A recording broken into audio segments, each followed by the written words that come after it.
Mheshimiwa mgeni rasmi, hii ni campus mojawapo kati ya campus 16 za pembezoni ambazo zinajengwa na serikali chini ya mradi wa elimu ya juu kwa mageuzi ya kiuchumi, yaani Higher Education for Economic Transformation, kwa kifupi wanaita HEET. Mheshimiwa Waziri Mkuu na mgeni wetu rasmi, pamoja na kufundisha programu mbalimbali zitakazofanyika mahali hapa, kampasi hii itajielekeza kwenye programu za kujenga ujuzi.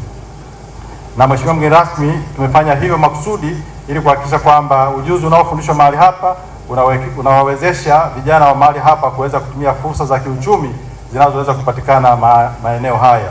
Mheshimiwa mgeni rasmi, zipo faida kadhaa au matokeo kadhaa ambayo tunayatarajia, ikiwemo fursa kwenye eneo hili la ujuzi ambao ujuzi mbalimbali zitafundishwa mahali hapa ili vijana waweze kutumika katika shughuli za uzalishaji. Mheshimiwa mgeni rasmi, kampasi hii itawezesha pia upokeaji wa wimbi kubwa la wanafunzi wanaomaliza kidato cha 6 pamoja na stashahada, ambao Mheshimiwa mgeni rasmi, ongezeko lao limetokana na sera ya serikali ya awamu ya 6 ya kutoa elimu bila ada, fee free education. Kwa hiyo Mheshimiwa mgeni rasmi, ongezeko ni kubwa la wanafunzi wanaotaka kuingia chuo vikuu, lakini nafasi za udahili ni chache kutokana na miundombinu pamoja na rasilimali watu. Kwa hiyo Mheshimiwa mgeni rasmi, tunategemea uanzishaji wa kampasi hii utaenda kupunguza tatizo hilo kubwa la vijana wanaotaka kupata elimu ya juu lakini wanakosa kutokana na limitation ya nafasi za udahili. Mheshimiwa mgeni rasmi, kampasi hii itatumika kusaidia utendaji katika ngazi nyingine, kwa maana ya tutaweza pia kufundisha walimu wa amali ili wakaweze kutumika katika sekondari za awali ambazo zimeanzishwa kutokana na mabadiliko ya sera ya elimu na mafunzo toleo la 23. Mheshimiwa mgeni rasmi, tunatarajia uwepo wa kampasi hii utaongeza nafasi za ajira za muda mfupi wakati wa ujenzi, lakini pia ajira za muda mrefu mara tu kampasi hii itakapoanza kufanya kazi, ambapo tunategemea ifikapo Oktoba 2026, kwa maana mwaka huu, kampasi hii iweze kuanza kufanya kazi. Kwa hiyo wanamkinga watapata ajira za muda mfupi na za muda mrefu. Mheshimiwa mgeni rasmi, tunajua wakati wa ujenzi wa kampasi hii pamekuwepo na faida nyingi, wakazi hapa wamepata ajira.